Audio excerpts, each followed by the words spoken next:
Yo, what's going on? And welcome to Eclipse Theory Games, the podcast where we bring you the latest in gaming news, indie reviews, and everything else under the sun.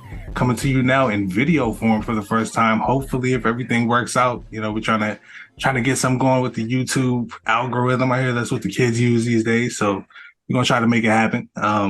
Big ugly out here. Absolutely, but we're gonna make it do what it do. You know what I mean? I am your host, Kendall, and I'm here with my co-host. Tony, aka CM Funkadelic.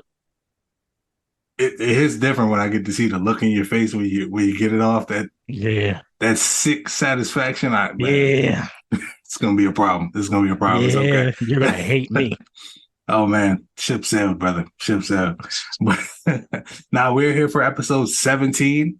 We are 17 episodes in. We've been rolling right along, man. It's crazy.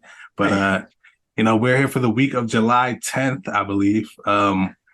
Years getting along there. We're kind of hopefully getting to a lull in news stories a little bit because it's been crazy. Like Summer Games Fest kicked our asses here. I don't know how I felt, but we thought we'd kind of take a minute to press reset, kind of look back and discuss our favorite indie games. Eclipse Theory, we have a big focus on indies. We try to make that a thing that we spotlight a lot. So we wanted to kind of step away and give y'all our list of top indie games of all time, our greatest picks, the sleeper hits that we feel like don't get discussed enough.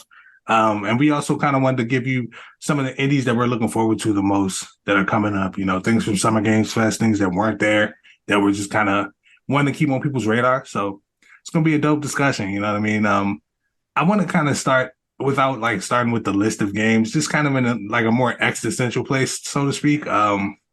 Tony, like when you hear the phrase indie game, like what does that mean to you? What is it that draws you to a game that you consider an indie title? First of all, creativity.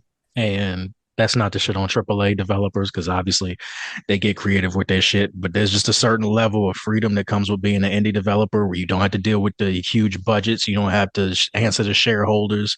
You don't have to monetize the hell out of your game and cut stuff for the sake of getting microtransactions and stuff like that in there. So really, it's down to the creativity and honestly the gameplay because you see a lot of weird gameplay combinations in that shit. And I think it's the melding of the creativity and the gameplay that really makes an indie game to me, where you can do a horror RPG or something if you wanted to. Like you don't see stuff Right. like that. You get horror games with RPG elements. Some of the Resident Evil games, like some of the more recent ones. Prior to like 7 and 8. Right. But a lot of what indie games are for me is just it's freedom. Like it's just I guess to oversimplify it, it's something about the way the game plays. It just feels like we were able to do this with no restraints. This is everything we wanted to do. Here it is.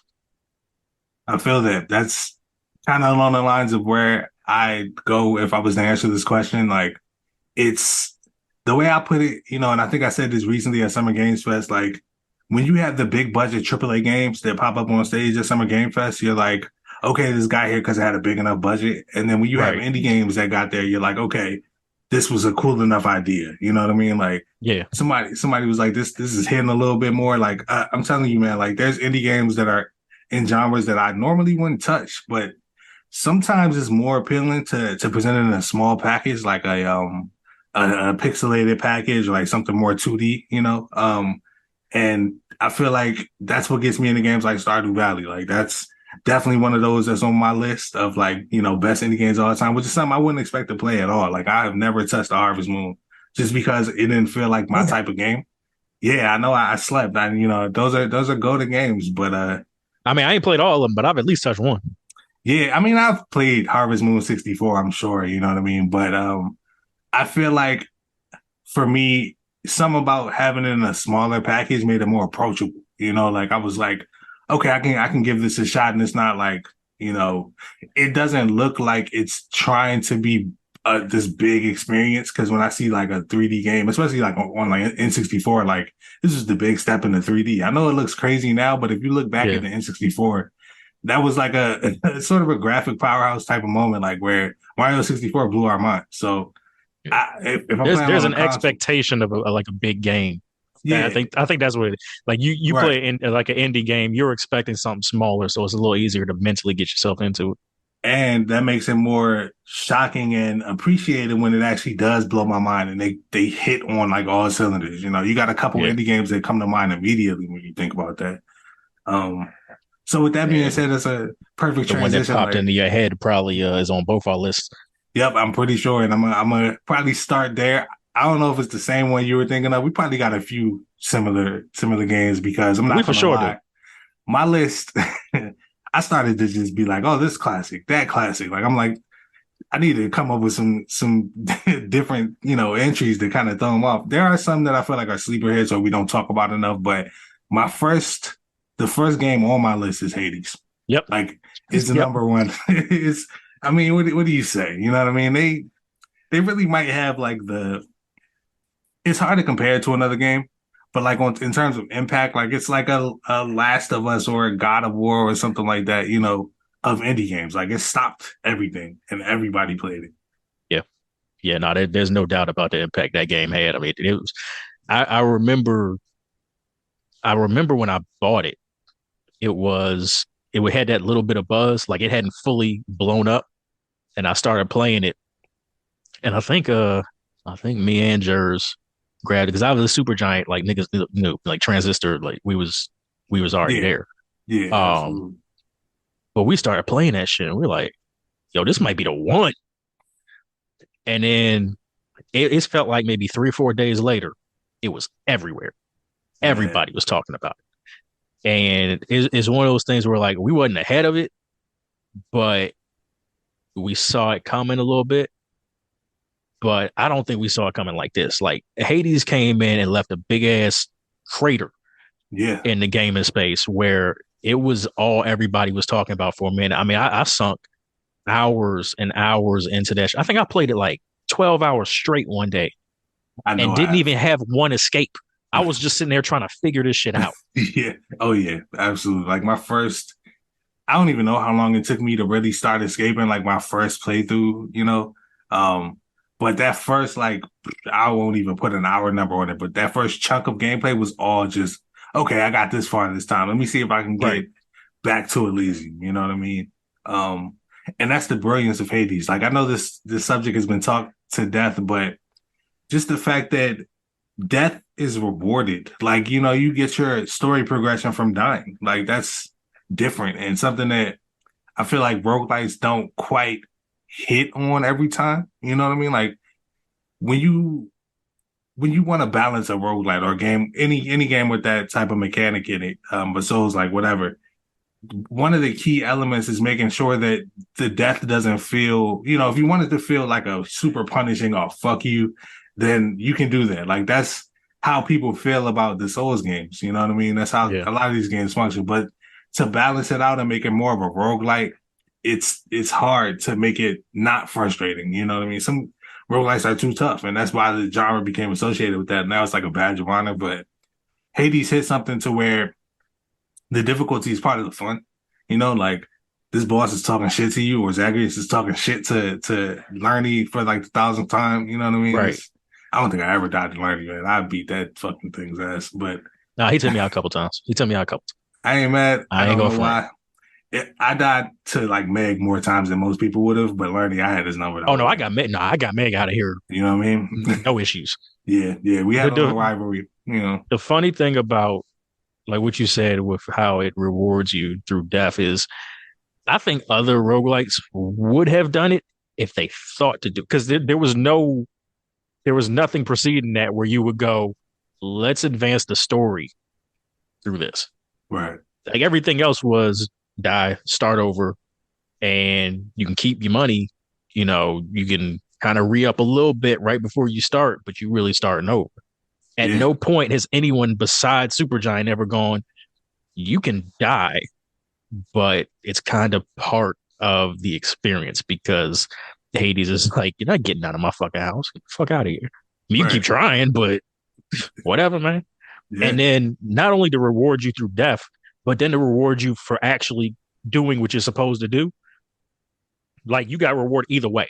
Like Yeah. Yeah. you were getting story when you died. When you finally escaped, you were getting more story.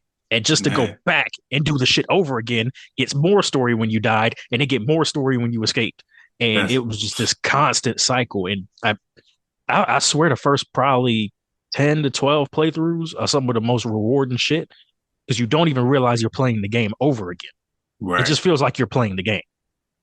Right. It's just the flow of it. You know what I mean? And you kind of touched on this, but the fact that that moment when you come back out of the blood like liquid and like you, oh shit, I just died. That shit is erased in your mind so quickly. As soon as you see Hypnos, I'm like, oh yeah, there's Right. people to talk to. Like, Yeah. man, I gotta go holler at my man. Niggas got question marks and shit. Yeah, man. Do you know how long it took? I don't know if I think the last thing I need to do in Hades because I beat that game in like the three ways. Like, there's like three endings to Hades. You know Right. what I mean? But I think the last thing I need to do is finish up like Achilles like situation with his partner who's like in Elysium. No spoilers, you know what I mean? But Yeah. I gotta feel I it. need to do that too. So Yeah, like there's some storylines that kind of take you a while, and you kind of got to make sure that you're giving the right things to the right people, and it makes right. it so much more rewarding. Like I will go back and play that game just to do that. Bro. Um, I bought it twice. me It's too. on Like my PlayStation and my Switch. I I bought it got twice. on, I'm pretty sure I got it on PC and Switch. But I low key, this speaks to how hype we were before it came out. I kind of bought my Switch for that game. Like as crazy as That's that real. sounds, yeah. That's Like it real. was. I saw the trailers and I was like, I need another Switch. It's my Breath of the Wild machine. I got to be able to play this game. But yeah, Hades special game, bro. Like so, since I took that L and I'm gonna put that on my list, you can go You ahead jump. Yeah. with one of yours. Yeah, All right. So I texted you the other day, right before we really started putting all this together, and I told you it was gonna be some shit on my list that I know for a fact you ain't put on your shit. And I'm yeah. gonna go all the way back to high school tech ed class, and it's Mm, two games. And the mm, first one was the one I used to mop you and Randolph and all them other niggas in. You remember that man, Rasterwork shit? That first person shooter we used to play sitting in class? wow. The I Shockwave joint? didn't until now. I consider that one of the first like big indie games. And I didn't even realize how big it was until I actually started doing more research into it. Because it was one of those things where it was like, did I experience that myself? Like, we were just in a bubble on that? You know, Right. like how stupid people are. You get on Twitter, oh my God, we had the same childhood. No shit. Of course, everybody had the same shared experience. We were all force fed the same shit, guys. But I started looking back and just search, just you do one search for the name of it, and there's Reddit threads about this Mm, shit. Like people are still asking if you could play it in 2022. that's awesome. I love shit like that. So Man. it was basically just like a really small, cheap version of Unreal Tournament. But man, we used to sit in tech ed class and play the hell out of that shit. We had five Yeah. computers lined up all next to each other. And I'm gonna say it again. I used to mop y'all niggas up in it Hey, listen. every single class, You can have tearing that y'all one. niggas You up can have that way. It's certain games that I won't let you have, but that one I might have put that out of my memory to wash away for a those L's. specific reason. Yes, To watch for a to watch specific all of them. reason. But nah, those Um, are exactly the type of games that I love talking about. Like that's a great one. yeah, and it was simple. Like I said, it was a multiplayer first person shooter. It wasn't like groundbreaking and nothing like that. But it Right. was one of the things where you just found through word of mouth. Because I don't think we found. I think Randolph found it. Yeah. I think he found it and then put us onto it. And niggas got in class and we was just bullshitting for 50 minutes, and that's what we would do. Man, The second joint, and it's still in high school, a Newgrounds classic that turned into an all-time indie game, Alien Hominid. all timer, bro. All timer. There's no Castle Crashers without that game. Right. Straight up. Like That and you know the impact Castle Crashers had. So Alien Hominid, man, yeah. I think that's the one that started like the indie boom. Because For sure. there's stuff that was before that was pretty big, and one of them is on my list, so I'll get to it later. Yeah. But Alien Hominid felt like the start of people actually paying attention to these people that were making flash games, and like it Absolutely. really blew Newgrounds up. Even Yeah. E-Bomb's World started doing a few flash games. Yep. You had Mini Yep. Clip, Man. all of that shit really blew up, and it started there. So I feel like we really got to give props to those two because like people didn't think it could come from anywhere that wasn't like a big name studio, Straight up. Yeah. or you couldn't just have fun with, for 15, 20 minutes. Like this was before mobile games and shit. Right. That was your time waster. You hop on the computer for 20, 25 minutes and pull your favorite flash game up and go to work. Yep. And it's hitting on that same market. Like that mobile games is a good call because is that it is kind of like the precursor to the indie side and the mobile side. Like you had your little pick up and play, like bullshit games or whatever. If you're not familiar, if you're not from our generation, because I gotta realize everybody didn't grow up in that Newgrounds era. Man, Newgrounds was it was a site that was like flash games, flash videos. The games were like the highlight of the site. It was the biggest flash game site like on earth from my perspective. I don't know if people were on something else. this was the one. Yeah, There Newgrounds were was other ones, but Newgrounds was it. there's full release games that like started on Newgrounds. Like that's a pretty big deal. And to put that in perspective, Alien, like the alien from Alien Hominid became like the mascot of Newgrounds for a little while. Like Yep. I think they had him popping out of the little tank on the logo for a Yep. minute. Yep. Like like he was big. I was gonna bring up Newgrounds specifically because I can go into a whole segment about Newgrounds games, bro. Like there's stuff that I know everybody remembers. There's stuff I don't remember that everybody else played, but then I have my special like Newgrounds games. If y'all really was playing it, like there's a game called Fancy Pants Adventures. Did you ever play this? Oh my God. My Yes. God. I need people to understand this is like the smoothest platformer I have ever played. Like it's just something I, about the fluidity of that shit. It's I crazy. have never played a platformer on a keyboard that felt like I was controlling it with a controller. I don't know Yeah. whoever this person was that programmed it. They got it right. It wasn't no Yeah. sliding. It wasn't no like floatiness to it. It was snappy. It was Right. It quick. was No crazy. lag. Unreal platforming experience. Just pressing the fucking arrow keys. Man, like I'm not a big PC guy, so that's not a natural, button coordination that I have. But yeah, it just played well. Like that's the simplest thing I can put about it. It's just it was a 2D platformer that just played the way you would think a 2D platformer played if you went out and bought it. And Yeah. that was one of those games that I was always like, man, I hope you get to make a full game. Like the game that was on Newgrounds, I'm pretty sure it was like basically one level. Like he didn't really ever finish it, or at least I All right. wasn't around when he finished it. But that was a good one, man. I really, really flipped with Fancy Pants Adventures. We're going to do an episode on Newgrounds games. And just I'm thinking like, bring all that shit back, man. Just bring all that yeah, shit back up. because I can go deep, man. I just want to give a shout out to N Plus that just became N plus plus, and like that's the one game that I think of when I think of like Yup. this game became a full ass game. Like that game is for sale, like on PSN. I'm pretty Also sure. sat in tech ed class playing the fuck out of that too. Playing the hell out of it, just wasting time. But yeah, okay. So getting back to my little list of games that I would say are some of my favorite indies of all time. I want to give a shout out to another old game that we don't really talk about, but kind of set the precedent in that same like Alien Hominid way. Cave Story. Cave Story is. Have you played Cave Story? Ah, Okay, so you're not him. Okay, so Cave Story was one of the early indie. I wouldn't even call it like I don't know if you would call it a Metroidvania. It's just a platformer, really, but it had that feeling of exploration. It had a good ass narrative, and when I say this is an early indie game, I mean it might predate Newgrounds. Like it was an early one that just damn.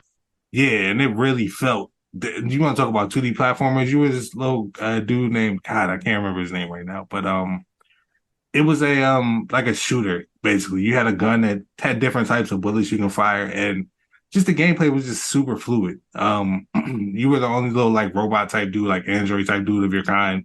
You're trying to deal with this like the impending doom of this other speed. There's like a whole deep ass story to it. The game got remade on DS. Like this is another game that got made into a full game. Like this is on DS with like extra content and another character. I'm trying to think That's if a I heard of that shit. yeah, Cave Story is goated for real. Like that's one of the best indies ever. And you can just go download it, I'm pretty sure, for free, like the old version of it. But definitely recommend y'all check out Cave Story if you've never played it or heard of it and you like platformers. You should definitely check that one out. I'm about to look that up. Yeah, That sound dope. it is it's a classic for sure in every sense of the word. All right. Um So yeah, next on go my for list, it. and I'm not going like directly in order, but this one just happens to be in order. Okay. It's an old game on. It was a multiplayer game on the Xbox and the GameCube. I think it was called Hunter the Reckoning, Hmm. and this was basically like I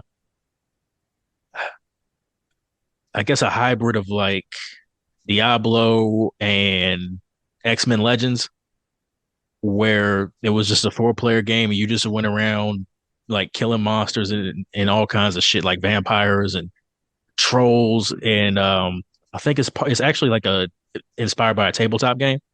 Man, And I man. remember playing this shit. Like we would go. You remember Ian Day and David? Oh yeah, yeah. Sorry for You know how all they that.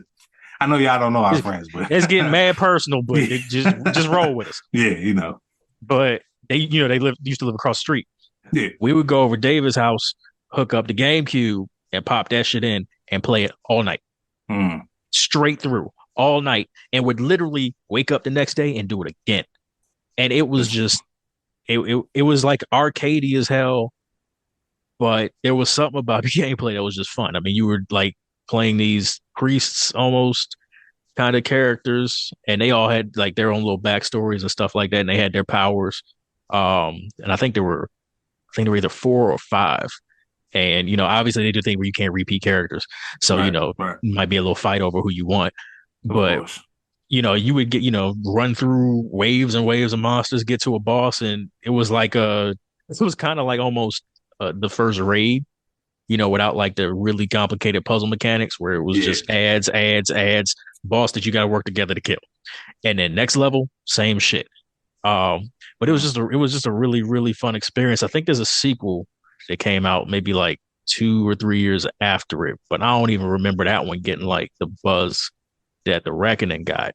right. I kind of, I've been wanting them to like remake that shit for the last 10 to 15 years, and I know they never will. Yeah, It's one of them games that you just know in your heart you'll never see again. it's going to sit But right beside Freedom Fighters and all those types of uh, joints. You know? I'll tell you something. I'm still looking for a copy for my GameCube collection right now. Facts, I facts. get that and get my GameCube. I'm back on it. You know what's crazy? When you said the name, I didn't remember, and then it just like slowly started to trickle back to me. I'm pretty sure I played this game. If I didn't play it, I played the game with the same premise and the same like art style. But looking at these Yeah. pictures, We might have played it. yeah, we probably did. Like we probably I played might have it. took his copy and brought it to your crib one time. I can see it. Absolutely can see that. But nah, I love those types of games, especially from that era where sometimes you didn't know it was an indie game. You just like that sounds cool. I'm gonna give it a try. I know it That was indie game until I looked it up. It popped in my that's head right when we were talking about doing this episode, and I'm like, mm, let me check on it. And sure enough, indie game. nope, killed it. Absolutely killed it. Um, so I want to kind of go to another like universal classic, so to speak, that people probably expect to be on this list. Hollow Knight. I got to talk about it for a minute. Yep. Like Yep.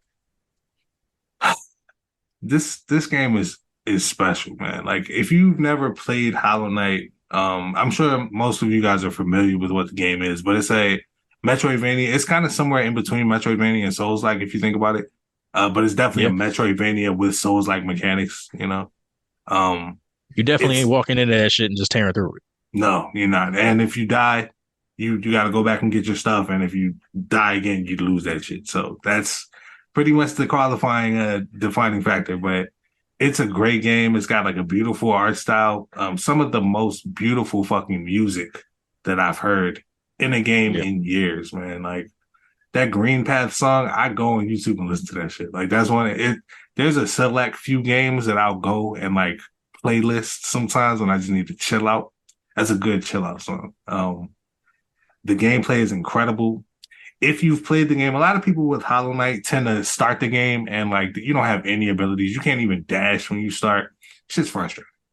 It's hard. It's already a hard game, and you're like, you're without most of your combat abilities.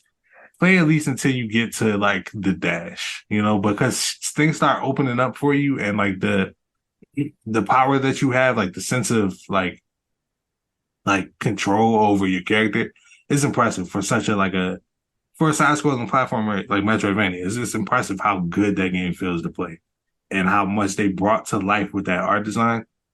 It's one of the best games ever, I would say, for indie or not. Nah, that's facts. We still waiting. We still waiting on more. We need more. I was not going to talk about Nope, Silsong. nope, nope. We. I wasn't gonna say the name, but we Yeah, need more. We need it, more. I wouldn't. I just, I, I'm not going to rush y'all. You know what I mean? I'm not here to be that guy. I don't like that guy. That guy and I are not friends. But they text me sometimes, and they kind of looking for this game. Like they want to know what's going on. Like we might See, need to they say hear something. you ain't saved the number, but you getting text. You know what I mean? This guy talking about six. Like he got a point. I gotta admit he has a point. Like he has a point. We should hear something soon, or I'm gonna get a little concerned. Please don't beyond good and evil to us. Like I don't think it's gonna happen. I know y'all working hard. I know you are. Please, for my soul, just let me know what's going on. Rest in peace to the Please. creative director of BGE too. By the way, he Yes, just passed recently. absolutely. Rest in peace. Yeah, yeah, that just happened. So that's my next like major classic. And I got a few more in there. Another of those games that I feel like kind of set a standard and like especially for difficult games is I Want to Be the Guy. Did you play that game? Dog, I ain't even heard of that. Okay, good. Okay. I want you when you finish this. I wish that we had like live picture in picture because I'd like pull up a trailer and just let you watch somebody play that game. That's a game where you watch somebody do a let's play who's never heard of it either. Matter of fact, you should just jump in.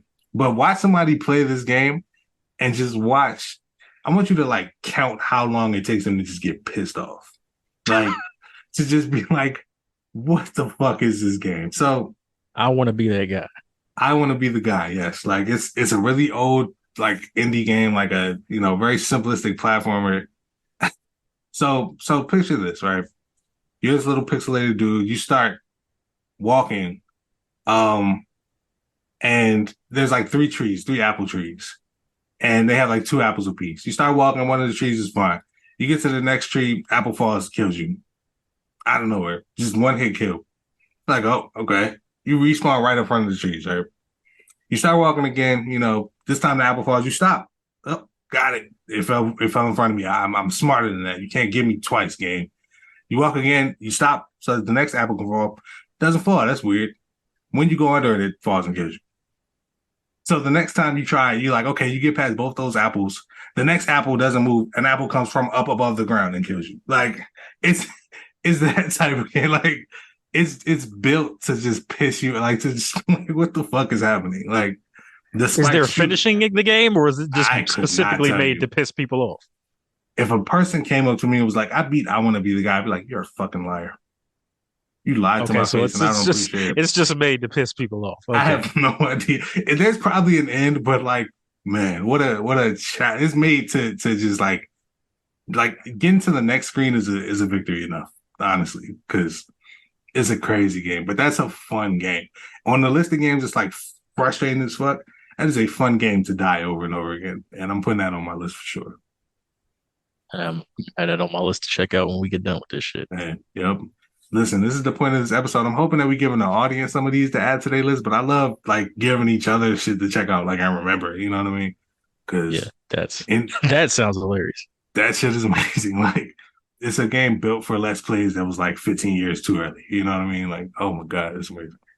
See, we might need to bring that back. Get a Twitch channel up. Straight up, man. Yeah, listen, y'all let us know if y'all want to see that. Holler at us on Twitch or Twitter or Threads, I guess now. If y'all want to, we're trying to be everywhere that ain't annoying, like literally. TikTok. You might see us on TikTok. Don't hold us to that. If I decide to make a TikTok one day, yeah, you on your own with that. I don't even have TikTok right now. I'm an old man when it comes to TikTok, but you never know, But so stand on that same line. I'm gonna just throw one more out there. Super Meat Boy. I know you're familiar with Super Meat Boy. Yeah. Very familiar with that. That is we kind of on a theme of games that are fun to die in right now. But Super Meat Boy is a game that's just fun to keep bashing your head against the wall, trying to get past like whatever is like breaking you. Just exploding. Literally exploding or like dropping in, like you have to make the slightest adjustment to land on a platform and you just, but it's really rewarding actually getting it done. It's really dope to see all of your selves. Like at the end of the level, they replay your like actual platforming and you can see like what you did and like it's like ghosts of yourself running with you. Just really, really rewarding games. Some games just need a bunch of levels that all feel good to play. You can pick up and play it like forever. And that's one of those. Didn't hear good things about Super Meat Boy Forever, ironically. But yeah, the first one holds up, so it's fine. It's whatever. Sometimes you just need one. Honestly, honestly, I'm not mad at you for trying. Maybe next time you can make another one that's just Super Meat Boy too. Like, I respect the attempt at trying something different, but I would love just more of that game. Like, y'all can do Super Mario Bros. That shit for me. I'm good. Like, that's just a good game. All right. But So next on my list is I think it's I think it's become a classic. You started to see it like they've branched out into other genres. And I haven't played the ones in the other genres, but the first two in the series, Steam World Dig, mm, probably two of my favorite indie games ever. oh, oh, Cause okay, I'm a big fan of like the Mr. Driller games. yeah. And this is kind of that with a storyline and a little bit more action. So basically, have you played those? I'm You see? familiar with them, but I haven't really played them. And so it's like dope to hear about what they are. Yeah. Yeah. So you play as like a robot in like the Wild West. Um, and it's kind of a Metroidvania, but like in Okay. reverse because Interesting. a lot of what you're doing is you're digging through the ground to get to the next level, but you're also trying to like rebuild a town. Mm, And I think you're like a mining bot. So you're digging through and you have like a finite amount of I think like actual steam. But as you okay. go through, you're upgrading yourself like Metroidvania style. You got bosses, but the whole story is just built around trying to figure out what's going on with the town. Because I think in the first one, you actually get the deed to the town, but the town's all fucked up.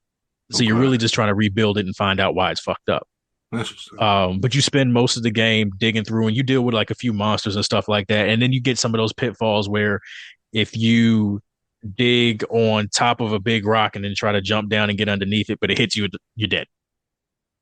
You Okay. know, like Okay. So, you try to game the shit, and you got yeah. to be really really judicious about like where you're digging and how much you're digging, and then you sometimes you have to go back up before you're even done because your lantern runs out Right. or you're running out of steam and energy for water. Okay.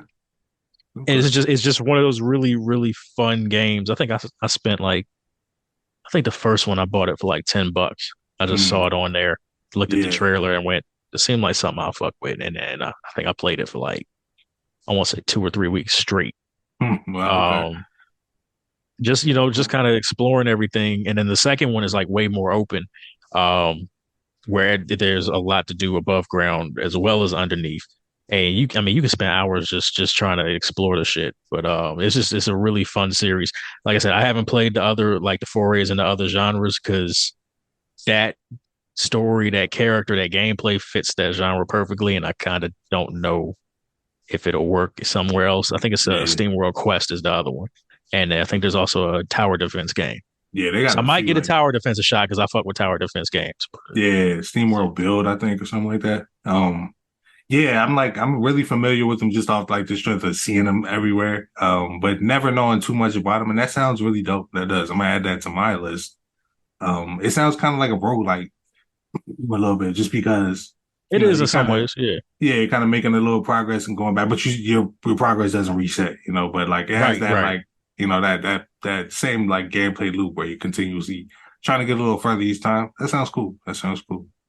Um, and shout out to indie games like that where like you look up and this game has like 8 in the series. Like they built a little universe out of that, and Oh that's yeah, pretty fucking awesome. yeah. And see, like for Um, people who ain't played it, like you said, you look up and it's a bunch of the series. For me, I was waiting for three, and then three yeah, ain't come. They jumped into another genre, and I was like, God damn, yeah, yeah. And it got a little bigger. it was kind of hurt. Yeah, but I'm sure it's coming. You know what I mean? They did. It's crazy how I have all these games on my list, and I kind of want to just like quick shoot some of them because it's just like some of them that are just worth mentioning, like Celeste. Yep. That's got to be mentioned in this conversation, right? So shout out to Celeste. I wanted to throw a shout out to Shovel Knight also, and then an interesting game that I don't know if everybody here is familiar with the story of. Like if you were there, you probably remember, but Fez. You remember all that shit with Fez. Yeah, Yeah. yeah.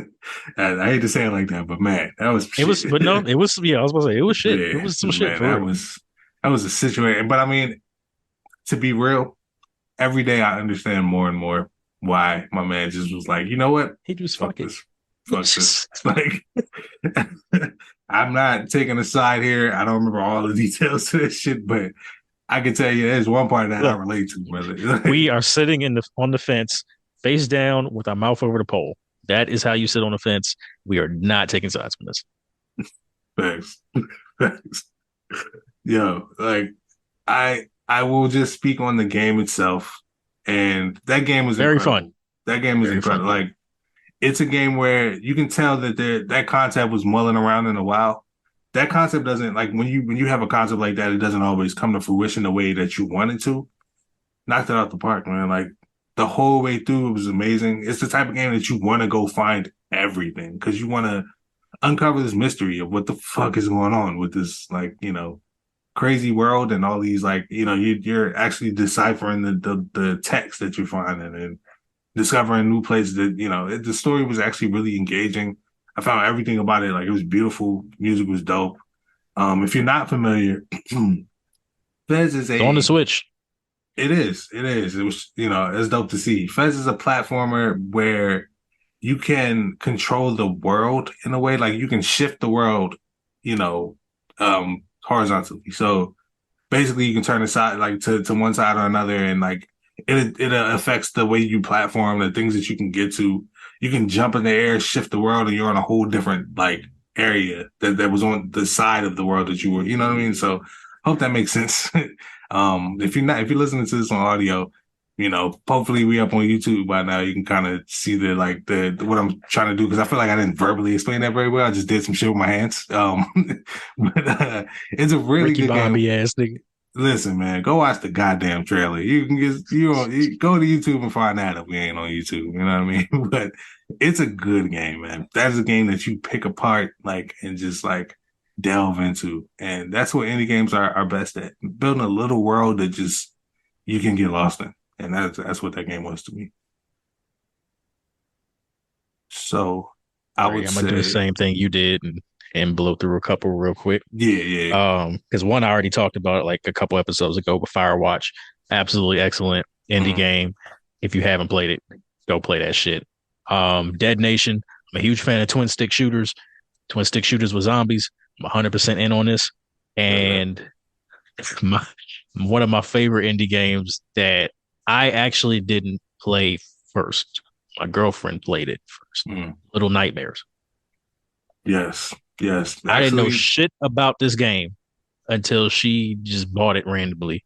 And I'm shout out sitting there to watching her play it, and I'm like, yo, this kind of dope. I mean, it was atmospheric as fuck. It was creepy. man. Um, It's funny the because Lily put me gameplay, onto that like same way, I'm like, I dog, didn't know. gameplay Yeah, was fun as hell. I mean, the platforming could get a little iffy, like in certain spots, but yeah, like the creepiness of the game, especially when you get to the end, and I don't want to spoil it, but it's like this whole right, chase scene, and it's like the characters in it are just like the stuff of actual fucking nightmares. literally, yeah, It's a great experience. Like I said, atmospheric as fuck. The sound design is great. Just a little really subtle thing, and there's even jump scares in it, and they're not like cheap horror movie jump scares. They're yeah, legitimate, like you were into the game and you didn't even think for a second that this thing could happen. yeah, And it absolutely throws you the fuck off. It's a great game. The second one is just as good. I recommend anybody that's into that style of game, even if you're not, go buy the shit, get on Twitch and just play that shit and let it scare the hell out you and let people watch you get the shit scared out of you. Or just, facts, be scary yourself. It's fun as hell to play. facts. It really does have that charm. Like, if creepy games are your style and indie games are your style, I think you owe it to yourself to try Little Nightmares, just because it's just that fun. Like it's just that engaging. It lives and dies on how atmospheric it is, and just like Yep. wandering through those environments and feeling that tension. It's hard to build tension in games and really have it be effective. And that game knocks it out of the park. It accomplishes that 100%. Um, Shout out to Lily for putting me on that. So shout out to the ladies for playing those games first. But fun fact, I just found out that there was a mobile version called Very Little Nightmares. I had no idea. Or Yeah, it's getting downloaded tonight. I think it's on Apple Arcade. Like, hey, go give Oh it a yeah, I try. got that for free. Oh yeah, Yeah, gonna be exactly. on that. I'm like, I had no idea, but yeah, shout out to that game. There was a few more I just wanted to throw out there too. Like, I want to get to like what we're looking forward to. So, we getting toward the end of the episode somewhat. So I want to make sure we get some time in for that. But I have to shout out Hyper Light Drifter. Um, Yes. that's a that's a classic Metroidvania that I think everybody should at least try out. Like, it's one of those games that's just really fun. Like, if you look at that game and it's like, oh, this looks cool, you should try it. Like, it's gonna be what you expect it to be and more.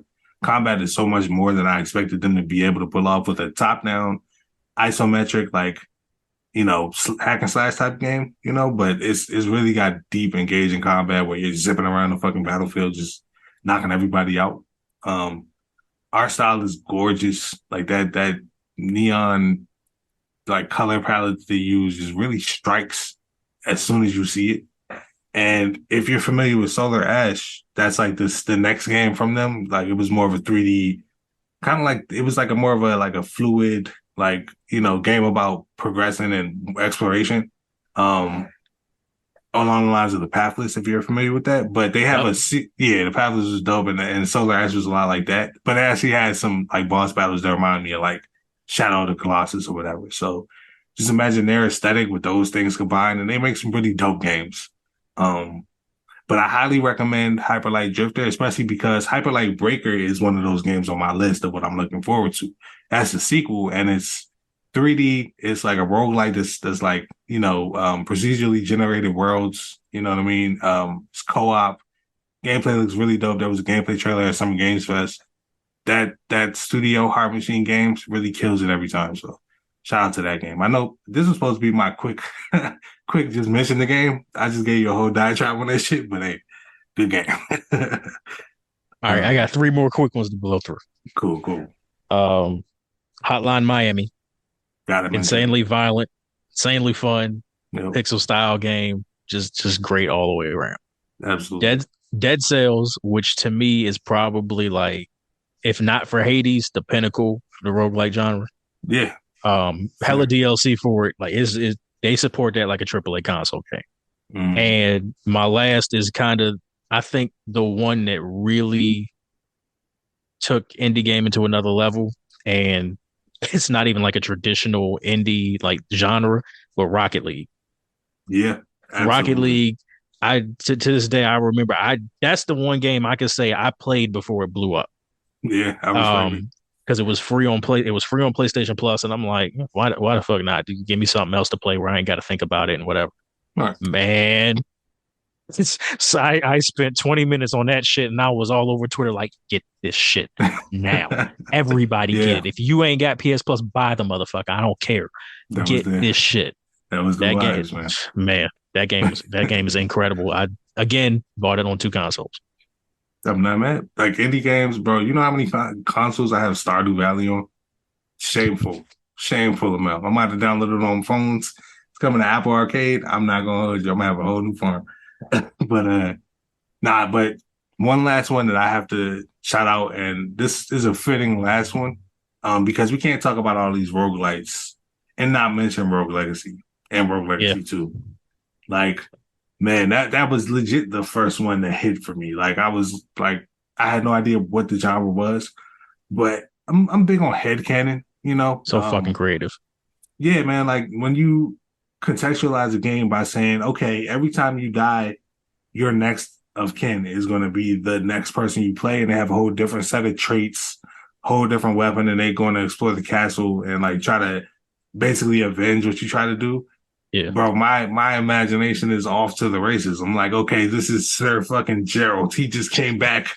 He's like, your man's died to this fucking spike beast. So he kills every fucking spike beast every time he sees him. Like, you know what I mean? Like, that's on a path of vengeance. Yeah, but then you gotta get silly with it. Like this motherfucker ran a burger stand and just decided he had to show up. Listen, the thing is, that's perfect for this game. You don't even have to, because the game's going to do it for you. Right. Gerald, with his vengeance, has like a tendency to fart everywhere. You know what I mean, or some shit. Like it's real. Like the sense of humor of that game is insane. it's ridiculous. Fart humor ain't normally my cup of tea. Like it's not gonna give me every time. They give me. They give me. That Let's say I'm still 12 at heart. Good bro. fart joke taking me out. It'll hit if it hits well. You know what I mean? But the depth that they hit with that series, because I picked up Rogue Legacy 2 a little while ago, and actually it was free on PS Plus. I don't know if it still is, but I think it was recently. Yeah. Um, Rogue Legacy 2 takes the whole concept to just like a whole new plateau. It's got like new abilities. There's like a new lore to it. Like you're working toward a story goal. There's so many new mechanics and like perks you can get to your characters, and yeah, you can upgrade your abilities and like level them up to a new ability that's like different than what you had before. It gets really really deep for a game that's like what I don't think it's $40. You know what I mean? I'm not sure Yeah, how not much I yeah. paid. Like 25. You know what I mean? Something like that.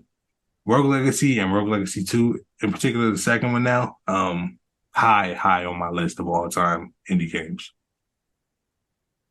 Elite content. Absolutely. But with the episode kind of winding down a little bit, I want to make sure we fit some time in to talk about what's coming next, like what indie games we're kind of looking forward to. I already mentioned, Hyper Light Breaker. Um, since we already started off the first category with Hades, let's just get Hades 2 out the Let's way, get bro. yeah. Yeah. Let's just knock out the fact that what world do we live in where this is real? Like where we're actually getting a sequel to that game?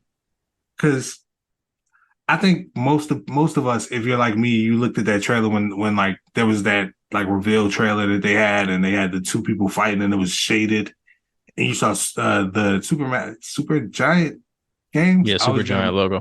Yeah. Man, there's a Super Giant and a Super Massive. Forgive me, y'all fuck me up every time, but um, yeah, Super Giant Games logo pops up on the screen, and I'm like, oh, they got a new game coming out. That's so dope. It'd be awesome if this was Hades 2, but I know it's not. Like, I was Eeyore for a second. Like, I know it's not what I want. Like, I'm just looking at it. It's fine, Hi whatever. poo. Yeah, like, but then like the time, things continue on in the trailer, and you're like, this art style really does look a lot like Hades, and that music sounds like the Hades theme, and the text bubbles. Look, you start to slowly accept the fact that this is Right. Hades too, bro. No, Like we're conditioned to believe that indie games don't get sequels. straight up. But a massive one like that, it was destined to get one. I'm honestly like, it would be the only way that it wouldn't get a sequel is if they didn't have another story to tell. And you're talking about like the pantheon of gods. You got stories Yeah. to tell. You Like you you can already do a know. lot with that shit. Hell yeah. So it's for that reason that I'm like so eagerly anticipating the game. Um, just not even knowing much about it. Like there's so much up in the air, but the vibe that they're going with, the particular god that they use being like I looked it up. I think her name was like Melindo or something like that, something along those lines. Probably fucking the And pronunciation of them names up. yeah. So forgive me if I butchered that or whatever, but it looks really interesting. She was like one of the archetypes of magic from what I've read. Like she kind of helped introduce the idea of sorcery and shit like that. So, the person that she was fighting or training with, kind of like Charon looking woman, might be like a mage or like one of the first mages. I know she has like moon based shit. There's so much going on, and I can't wait to just delve into these people's like lore and like everything that has to do with them, like build up relationship, all that good Hades shit. You know. Yeah. Yeah. I think the next obvious one is Bomb Rush Cyberpunk. Yep. 'Cause we gotta That get that was Dreamcast life back. absolutely that was the first one I wrote. I ain't gonna lie. There's a lot of shit that like people missed out on. And when I say people that missed out on it, I mean the people that actually came up in that era. Yeah. Because Dreamcast seemed like it came and went. And like almost every major game on the Dreamcast, short of the sports games, the 2K series, they're like cult classics. Like there's no Dreamcast game that's just like a solid this drop and it's the shit to everybody. Yeah. Like every classic Dreamcast game is one of them games where it's a shit to a group of people. Right. It is what Like it's you a select. I Power mean, Stone, Shenmue, Jet Set Radio, like yep. these things, people put other people onto them, it became like a thing. Like, oh, everybody loves this. But at the time, that was like the niche console. Like if you had your groups of people that played certain shit, and outside of Sonic, right, and then yeah, people you just fucked with it, and that's it. Well, yeah, because they did give a Sonic Adventure to one of the yeah, few good 3D Sonic games. yeah, Oh, you had yeah. nothing for that? Okay, I I'm thought gonna give it I to you. I don't take all the bait. All right, not always. Okay. I thought you was gonna take that. I thought you was gonna take that. I love when you say it and then you just kind of like pause for a second. Yeah, I was just waiting, man. I was just Sonic's got great games. Continue. I'm not doubting it. I'm not doubting it. Nah, but I feel you. Like as far as the Dreamcast goes, they do have a catalog full of like sleeper hits. I want to mention my man's giving me a lot of shit after our Seaman conversation about how great Seaman actually was. Like how ahead of his time. I believe that. Like I believe that whatever AI they was using to make this little C-dude was probably ahead of his time. It's talking to Hey you. man, look, ahead of his time don't always mean it's good. Yeah, but cult classic status. You know what I mean? That's what the Dreamcast No, did, bro. but fact, it is for sure that. I mean, Yeah, like look at Space Channel 5. You know what I mean? That's a weird ass game that some people really love. shout out to the GOAT, Michael Jackson. Absolutely. Yep. Crazy. Isn't that weird that he ended up like you just make that come all like booming back. Like, damn, I do remember her dancing with it. You know I'm gonna remember some Mike shit. Absolutely. Yep. I don't think a day has gone by where some type of Michael Jackson related conversation has not happened between me. That's probably right. Yeah. That's a good one though. That's an excellent one. I cannot wait for Bar More Cyberpunk. That genre deserved more. Now bring back. Now let's make a fake Crazy Taxi. Like what we doing? Yeah. I know it can work. I know y'all can make it happen. Because that's another game that like you only really have to play it in 20, 30-minute spurts. Right. You could give us another one of them. Because that shit's fun as hell. And I mean you can find out who in your crew can drive based on how they play that game. Man, straight up, like and that's how I knew I couldn't at the time. But it's something to be said for some games just being fun and that's all you need. Like Crazy Taxi does not have to come out and look incredible. I don't need a narrative. I need pick up and play. Oh man, I could not tell you. There's probably a bunch more. I'm not gonna lie to you. I know for a fact it was two. I know for a fact it was two. I feel like Crazy Taxi, there were three. That's a series that I could definitely see there being like 4 of them that we don't even remember. Like a mobile one, 2 on the PS3 that nobody bought. You know what I mean? Like they was probably just making the bitches at some point. Holy shit. Am I right? 8. Called it. 8. Man, it's that series where it's so and fun. I'm counting ports. I guess I shouldn't say. Okay. I should say 7. Okay. Because there's the arcade Crazy Taxi, and then they ported the console. Yeah, then there's Crazy Taxi 2. Then there's Crazy Taxi 3. Then there's Crazy Taxi Catch a Ride, Crazy Taxi Fair Wars, Crazy Taxi City Rush, and Crazy Taxi Tycoon. Yep. When they start getting the subtitles, that's the era I was talking about. Like, yeah, no numbers, Taxi, just yeah. Crazy Taxi Party. You know what I mean? Fuck it. Let's throw it out there. But that's the type of game series you have. But pause, stop making the games for a little while. Let it cool off, and then make a good one. That's just Crazy Taxi. It's just fucking fun. It can be a mobile game. I'll be fine with that. Like, actually, the last 2 were mobile games. I'm not surprised. And one of them was one of those business management idle games. So Tycoon, yep, that's yep. That's a weird not count choice. That's a weird choice. It makes sense though. Yeah, in the sense that then they get the dispatch office just chilling and sending. It makes sense for taxis. It doesn't make sense for Crazy Taxi. Like it's like being like Twisted Metal car customization game. Like it was not what the fuck I'm April doing. 2020 is that 3 years ago. Yeah. Yep. It sure was. I mean, shit. We ain't heard of it. So God bless Crazy Taxi. Let's get this. Let's give us a real one. Just give us a real one. You're one of the pinnacles of games, all right? God of War, Zelda, Crazy Taxi. Come back. Thanks. So next on my list, a less popular one, like a less obvious choice.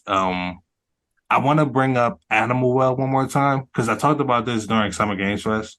And a lot of people may not remember it, but it was that how would you describe it? It's kind of like a neon art style to it, and it's a Metroidvania style game where you kind of play as like a little circular blob type character.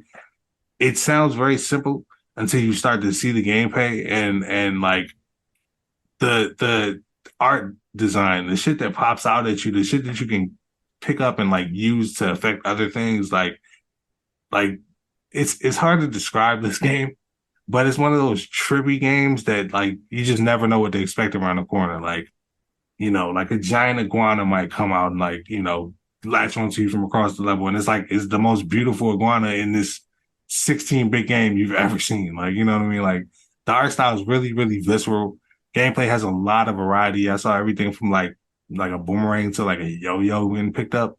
Yeah, and it's like there was like a cat enemy or something, and you can fight the cat enemy, but I'm pretty sure I saw them pick up the yo-yo and distract it. Like, you know what I mean? Like a cat, Distracted. that type of thing. Like it's like I don't even know what to expect from this game. I just know it's gorgeous.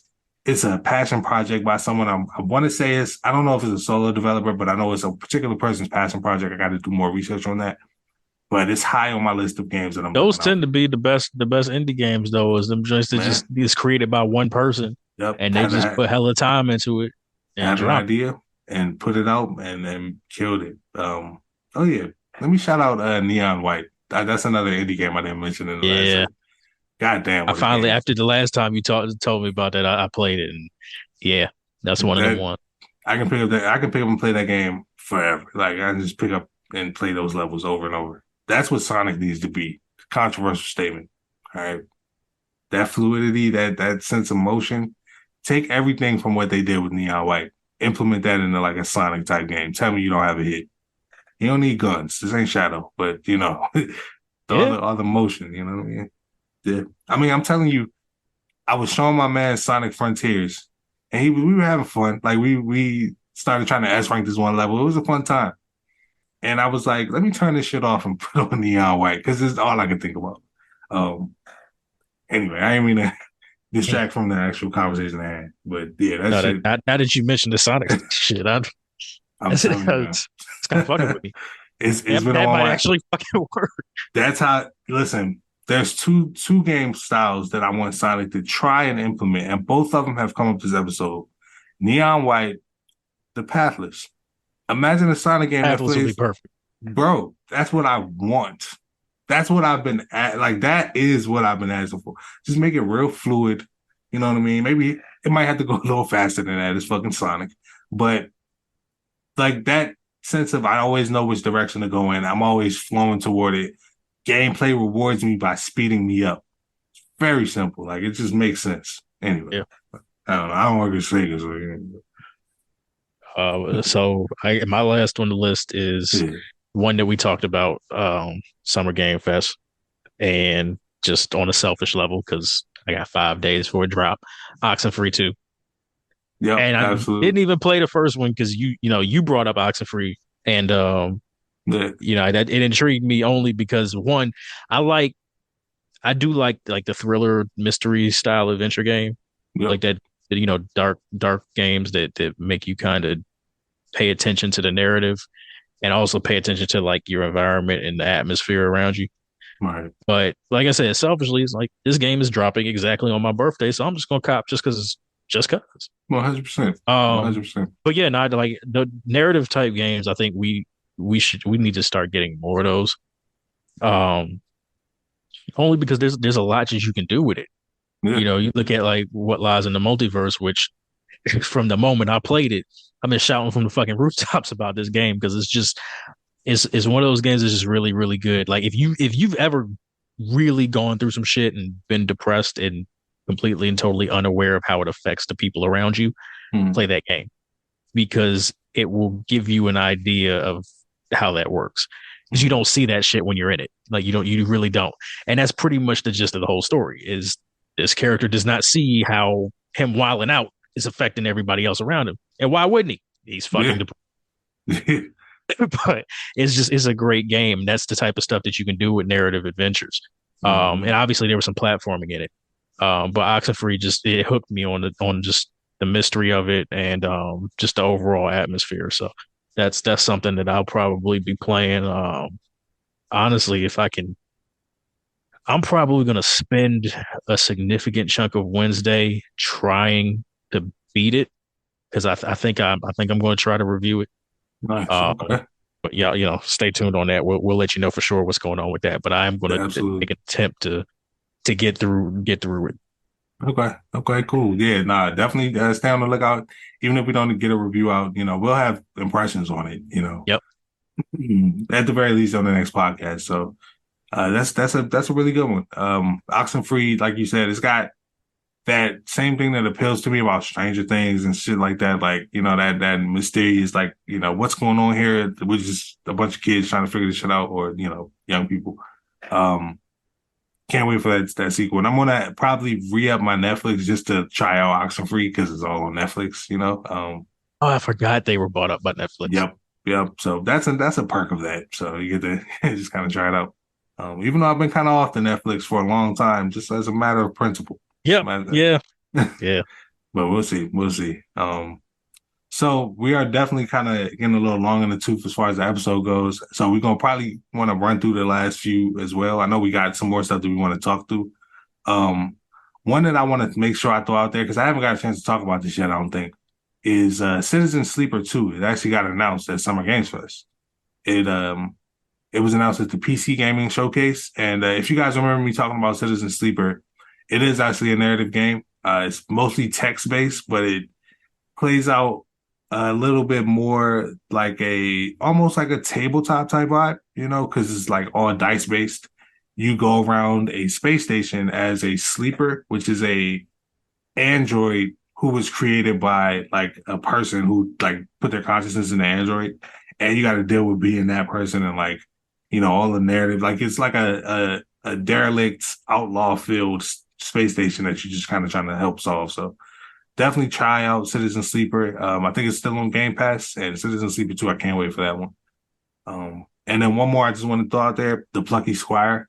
Again, I know we've talked about it, but that game looks fucking phenomenal. Incredible. Literally, just go watch the trailer. Google The That's it. Plucky Squire. Yeah. I'm not Don't even even going to talk talk about about it. Just go it. watch it. You If gotta just experience it. and watch the whole trailer so you can see what I'm talking about. Like you have to see the twist, so to speak. Like the gimmick there. If that doesn't appeal to you, I don't know what to tell you. You know what I mean? But yeah, do you have any that you want to kind of get off before we? Um, Vampire Survivors. We could talk about that for hours. Absolutely. Um, just an all-time classic. Um, Going back to roguelike style games, Sifu, which to Mm, me is probably one of the best combat experiences I've ever had playing a game. And if you played it when it came out, I think like because I'm not a hardcore get good gamer. I'm not one of the people like I want people to be able to play shit, because it's good and everybody should experience it. right. But that first few months of Seafood before they added the difficulty, like that was the best part of it because it Yeah, was hard, it but you had was. to learn that shit. You had to get it down, and it was a really really enjoyable game. Um, 100%. but it's a classic now, even because they've added like arenas mode, they've added a bunch of stuff to it, so it's Yeah, still really good. And it's not like you can't just put it on the regular difficulty and play it anyway. So nothing was taken away. It's right. just kind of like that initial experience where it just was what it was kind of cool. Yeah, you just Uh, gotta get over that hump. All time classic, Cuphead, the Yep. TV show, also great, hilarious. But Cuphead, you talking about motherfucking difficulty? Yeah. that shit, Yeah. that should have had you sweating ready to break a controller, and Straight up. that's what we came up in. I mean, I still haven't beaten the Lion King, so like There that's knows. the type of shit that I kind of like because I'm crazy. Cuphead, absolute Same. classic. Yep. And the last game on my list, if you are like me and have annoyed everybody in your life as a hardcore Deadpool fan, as I have, Bastion. It is 100%. I mean, it's a great isometric game. Yep. It's a great story, but if you're a Deadpool fan, the humor in that game is for you. because Yeah. the entire time you're playing it, somebody's talking shit to you. It's basically the whole Pretty game. much. And, Pretty much. and I mean, you could be doing the tiniest thing, and there's a line of dialogue for it, Yeah. and you can repeat it, and it might actually be another line of dialogue for it that's not the same. I mean, it's one of the greatest indie games ever to me, just off the humor alone. Straight up. I'm pretty sure everybody's played it, but damn it, if you haven't, go get it. Yeah, honestly, play all of their games. Like, Bastion is amazing. Transistor is amazing.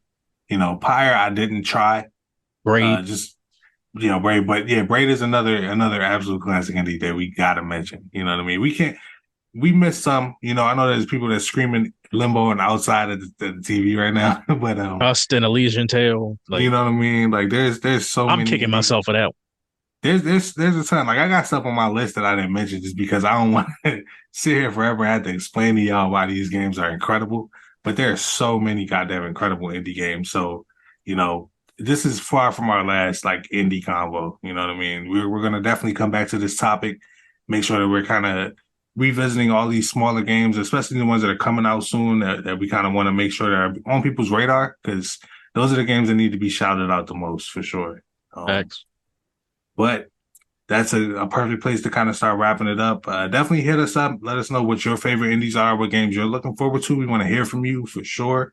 On Twitter, we are Eclipse Theory, and on Threads, we are Eclipse.theory. So just, shoot us a follow, check out our content. Make sure that you check in every Monday. We'll be back with new episodes, hopefully all in video form and podcast form. So you can find us on podcast services as well as youtube.com. Make sure you like, subscribe, follow, give us that engagement. Show us that you enjoy the show. Let us know what you like, what you don't like. We want to make this a show for you guys. So we 5 appreciate you stars. being here We're tired with of us. working these regular jobs. We are tired of working these regular jobs. I know you are too. Let's get them 5-star ratings. Absolutely. So until next time, man, we are definitely going to be back soon with more indie content. But I've been Kendall. He's been Tony, and keep gaming.